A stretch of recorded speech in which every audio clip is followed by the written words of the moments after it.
అందరికీ నమస్కారం అండి. Welcome to our channel. మనతో పాటు గెస్ట్గా ఉన్నారు సీనియర్ జర్నలిస్ట్ డాక్టర్ భరతరెడ్డి గారు. సార్ నమస్తే అండి. నమస్తే సార్, కూటమి ప్రభుత్వం అధికారంలోకి వచ్చి అలాగే జగన్మోహన్ రెడ్డి గారు ఓడిపోయి ఎన్నికల్లో సంవత్సరం అయితే పూర్తయింది.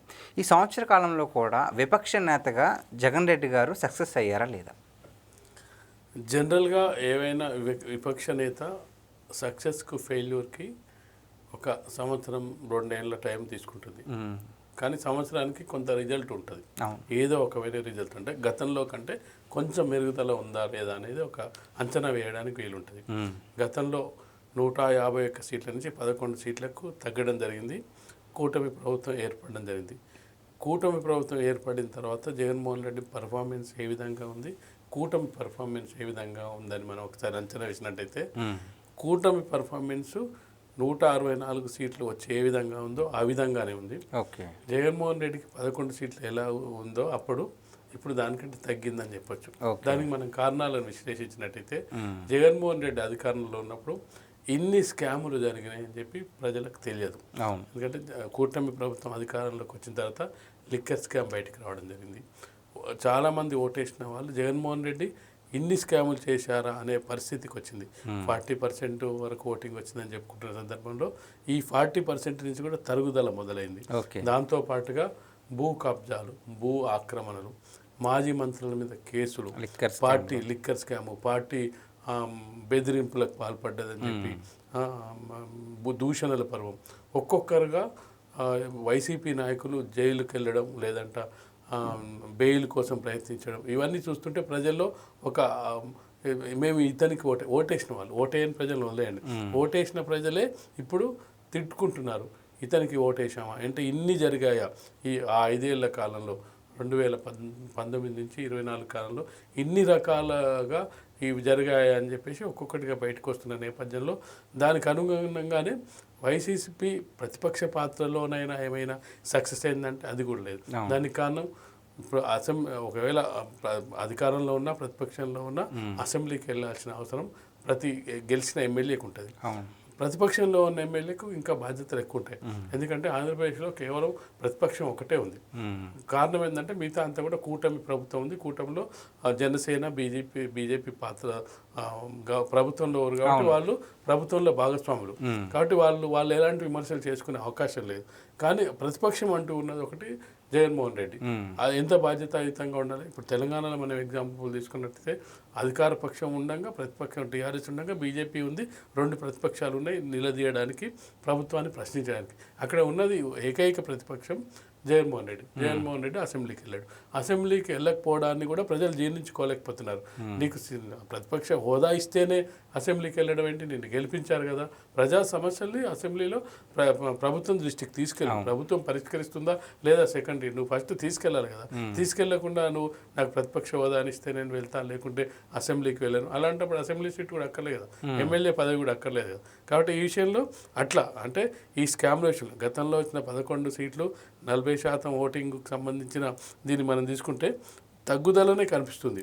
తగ్గుదల కనిపిస్తుంది. అతని యాటిట్యూడ్, అతని ప్రవర్తన కూడా ఒక విధంగా చూసుకుంటే లిక్కర్ స్కామ్ చేసిన వాళ్ళ దగ్గరికి వెళ్ళి పరామర్శించడం, లేదంటే ఇటీవలి కాలం చూసుకున్నట్టయితే దూషణ పర్వం ఎక్కువైపోయి చివరికి అమరావతి సంబంధించిన మహిళల్ని కూడా దేశించింది. అది ఇంకా తారాస్థాయికి చేరింది.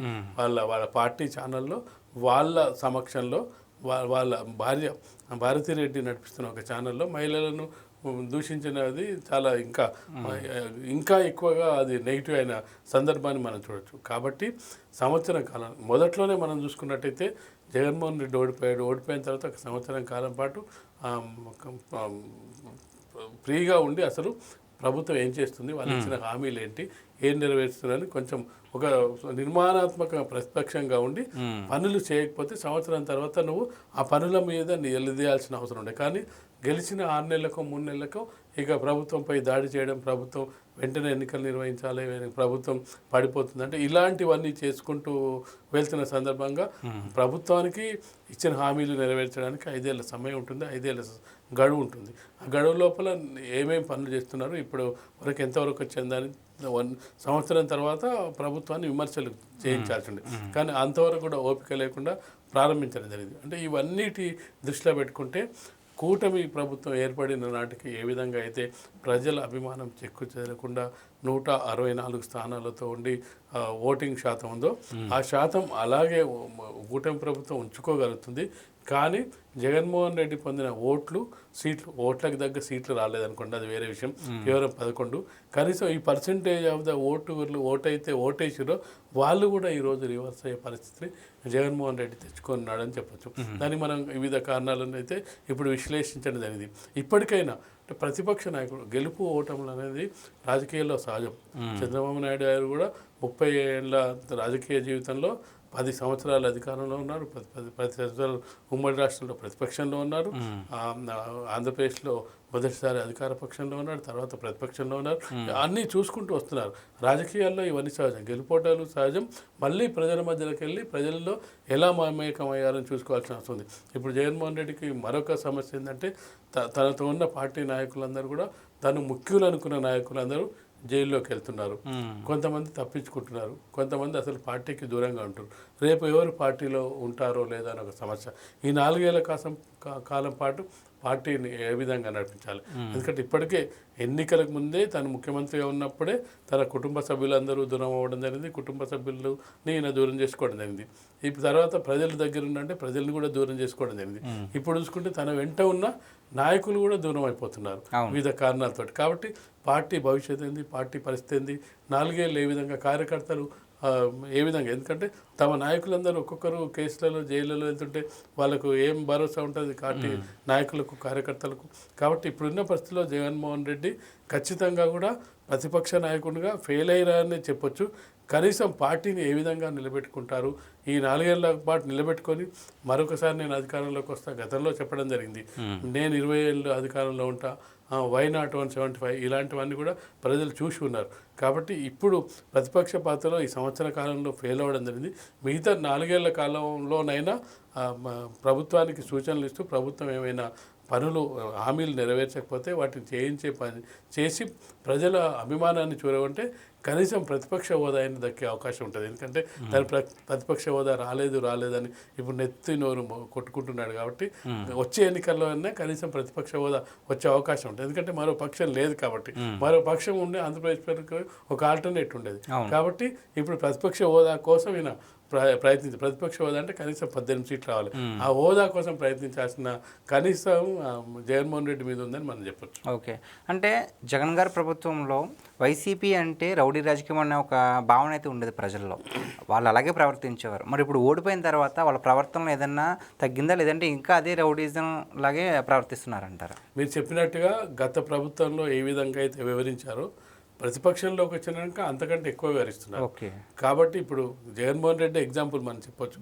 ఏం చెప్పాడు, మీరు ఎక్కడంటే అక్కడ అధికారులను నిలదీయండి, మీరు మిమ్మల్ని ఇబ్బంది పెట్టినైతే వాళ్ళ పేర్లు రాసుకోండి, మనం అధికారంలోకి వచ్చిన తర్వాత వాళ్ళ అంతు చూద్దాం, వాళ్ళు ఎక్కడున్న సంవత్సరాలు అవుతున్న వాళ్ళని తీసుకొద్దాం, వాళ్ళకి శిక్షలు. అంటే ఇవన్నీ ఏంటి, రెచ్చగొట్టే విధంగా ఉన్నాయి తప్పిస్తే అదేం బాధ్యతాయుతంగా ఉన్నట్టుగా కనిపించలేదు. కాబట్టి అప్పుడున్నట్టుగా ఇంకా మరింత పెట్టేయకపోతున్నారు తప్పిస్తే వాళ్ళు ఏమాత్రం కూడా ప్రజలు ఓడించారు, ఎందుకు ఓడించారు, మనం ఎక్కడ లోపాలు ఉన్నాయి, వాటిని ఎక్కడ సరిదిద్దుకోవాలి, ఏం చేయాలనే దాని వైపు అయితే ఇప్పటివరకు మలుతున్నట్టుగా మనకు కనిపించట్లేదు. Okay, thank you sir.